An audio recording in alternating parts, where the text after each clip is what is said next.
Well, we've been talking turkey all week, and you can't do turkey without wine. So our wine expert, Hayley Hamilton Cogill, is here to give us some of her thoughts on the best wines to pair with our Thanksgiving dinner, right? Exactly. So and we brought the turkey soup over. Turkey soup over. So we'll try it with the bubbly. And it does. And I'm going to say, first of all of these wines are great for Thanksgiving. You want to kind of think about a few things and stay away from a few things. First of all, I always start the day with bubbles. It's what I do. Watch the parade, have a bubble. I love you. Will you just, I know. let's cheers to that. Cheers to starting the day with bubbles. Poured the Gloria Ferrer Blanc de Noir in your glasses and did serve it in a white wine glass, as you see, just because I think you really get a lot more of the aromas kind of lifting out from that. It's going to be really, really rich and really beautiful to serve both on its own, just to sip, because it's such a nice, refreshing wine. It's as well as it Should can I try it with our turkey soup? I think it can actually handle the weight of a good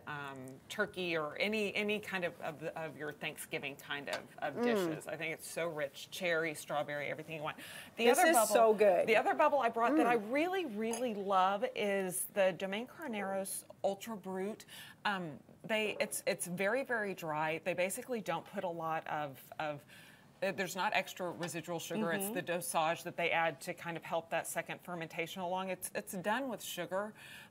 So this one doesn't have as much of that. So it's going to be that much cleaner, I think, crisper. I like really, that. really fresh on its own. Perfect, great bubble just to enjoy from the start of a day to the end of the day. I heard one time that the residual sugar is what can give you a banging headache. Well, if you have really high alcohol, both extra residual sugar as well as just how the sparkling wine is made, both of these are traditional methods, so that second fermentation does take place in the bottle. That's what you want to look for. Okay, great.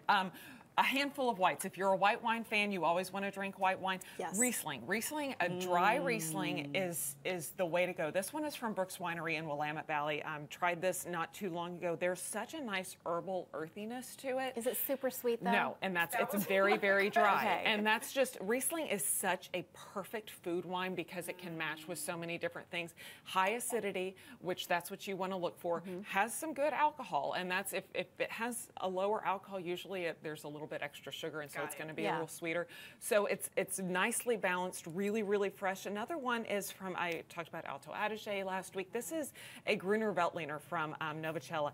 I love this wine. Gruner's also can be sweet, but those Alto Adige wines really, really were so fragrant, so fresh, really, really lively, great acidity, great food wines. If you were doing, see this and it's a gorgeous label.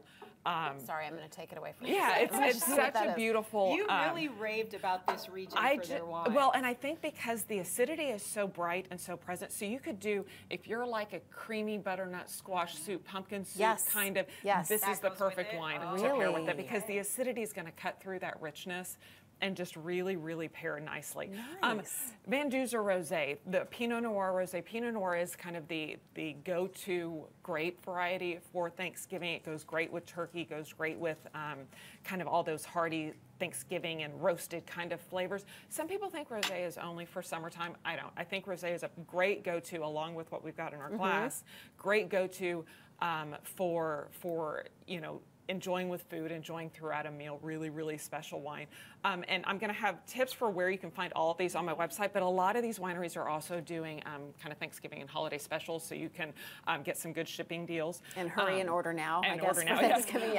Pillow Road. We had the Nicole Stotsberry Duncan on not too long ago. She's with Ladera. This is their sister winery, Pillow Road in Sonoma County in Russian River. That's the place for great fruit-filled cola, black cherry, strawberry, Pinot Noir. Pinot Noir, if you have mushrooms, and like I do a turkey with lots of truffles and lots of mushrooms, this is a great wine to kind of pair with that earthiness. This one here? Yes. Okay. Zinfandel is a great go-to, especially if you fry your turkey. This one is from Ravenswood. Ravenswood has long been known as a great producer of Zinfandel. This one is their Old Hill, though, and it's from these old vine Zinfandel grapes that you really want to look for that in the production of the Zinfandel, because it's going to be really concentrated. So it's going to be really rich, have all those kind of black cherry and black plum and robust flavors. So if you've got, frying turkey and lots of mac and You're cheese making with me bacon and all hungry. that kind of stuff. Last one I did bring is from the Rhone region. This is the Domaine de Casabassa. It's a blend of Syrah and Grenache. So if you have maybe bacon wrapped turkey, if you know, Syrah brings such a smokiness, such a kind of meatiness. The Grenache is also a great just kind of easy food wine. You think Gamay, you think Grenache, you think Garnacha in Spain. Those are the kind of grapes you want to think about. What you don't really want to serve with your turkey dinner is a Cab or a Merlot. You want to stay away from those big, robust. Go for something that's a little bit easier with fruit, higher acidity, which Pinot Noir kind of just inherently is a little bit more acidity. And so a Zinfandel would be sometimes a kind of a heavier wine. It can but be. this I mean, is not. it's spicy, it's jammy, and so that's where I'm saying if you fry your turkey, because you want to have something that's going to stand up to that kind of richness and that bold, the boldness of those flavors. Yeah. It's also Beaujolais season, which, you know, we've got all of everybody's drinking the Beaujolais Nouveau. I would go for maybe a Beaujolais that's maybe has a little bit more age on it. That's not quite so fruity, but all great. All great options. Such and good so, stuff, Hayley. Happy okay, Thanksgiving. next time will you just open all All of of them, and so we we just can drink them taste all. everything? Yes.